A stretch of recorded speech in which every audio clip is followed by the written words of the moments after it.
জুলাই স্মৃতি ফাউন্ডেশন আহত এবং নিহতদেরকে নিয়ে কাজ করার জায়গায় পুরোপুরি ব্যর্থ বলে আমি মনে করছি। এটি অত্যন্ত দুঃখজনক যে সার্জিস আলমের মতো যে জুলাই গণঅভ্যুত্থানের অন্যতম একজন যোদ্ধা ছিলেন, স্বাভাবিকভাবেই তার উপরে আহতরা সবচেয়ে বেশি নির্ভর করেছিল যে অন্ততপক্ষে সার্জিস, হাসনাত বা এই ধরনের যারা রয়েছেন তাদের কাছ থেকে অন্ততপক্ষে পজিটিভ রেসপন্স পাবেন এবং তারা তাদের কাছেই আসলে সবার আগে তাদের আগ্রহের জায়গাটি বলবেন। কিন্তু সেই জায়গায় আমি মনে করি যে আহতদেরকে একদম এক প্রকার কোণঠাসা করে ফেলা হয়েছে। তারা আসলে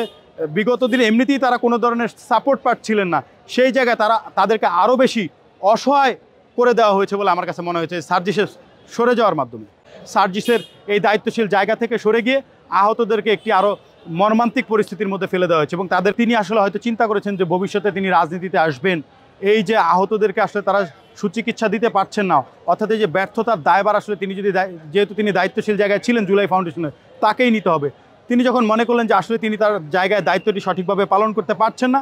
এক প্রকার দায়সারা বক্তব্য দেওয়ার জন্য তিনি এই জায়গা থেকে সরে গিয়েছেন বলে আমাদের কাছে মনে হয়। এবং এটির মাধ্যমে আমার মনে হয় যে তিনি একটি স্বার্থান্বেষী কাজ করেছেন, অর্থাৎ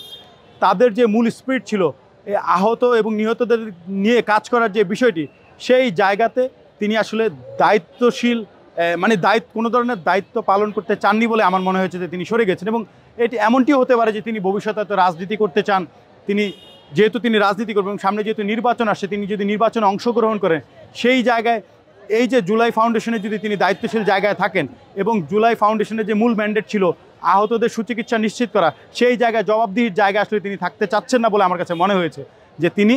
তার রাজনৈতিকভাবে তিনি নিজেকে প্রতিষ্ঠিত করার জন্যই হয়তোবা তিনি এখান থেকে সরে গিয়েছেন এবং সরে গিয়ে নিজের স্বার্থকে সবার আগে দেখে আমার মনে হয় যে তিনি এগিয়ে যাচ্ছেন বলে আমার কাছে মনে হয়। স্বাভাবিকভাবে দেখুন, এই জুলাই ফাউন্ডেশনের সাথে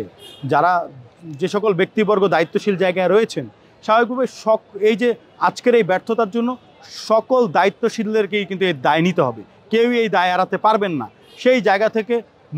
আমাদের যে শহীদ মুগ্ধ, তার ভাই স্নিগ্ধ, তিনি সিইও হিসেবে সেখানে দায়িত্ব পালন করছেন, তো তিনি স্বাভাবিকভাবে এই দায়টি এড়াতে পারেন। এবং আমি মনে করি যে আহতদের ব্যাপারে তাদের প্রথম থেকে আরও সতর্ক অবস্থানে যাওয়া উচিত। এবং আমি দেখলাম যে সেখানে কিন্তু অসংখ্য বাজেট রয়েছে, টাকা রয়েছে, কিন্তু সেটিকে সঠিকভাবে দিতে পারছে না, বরং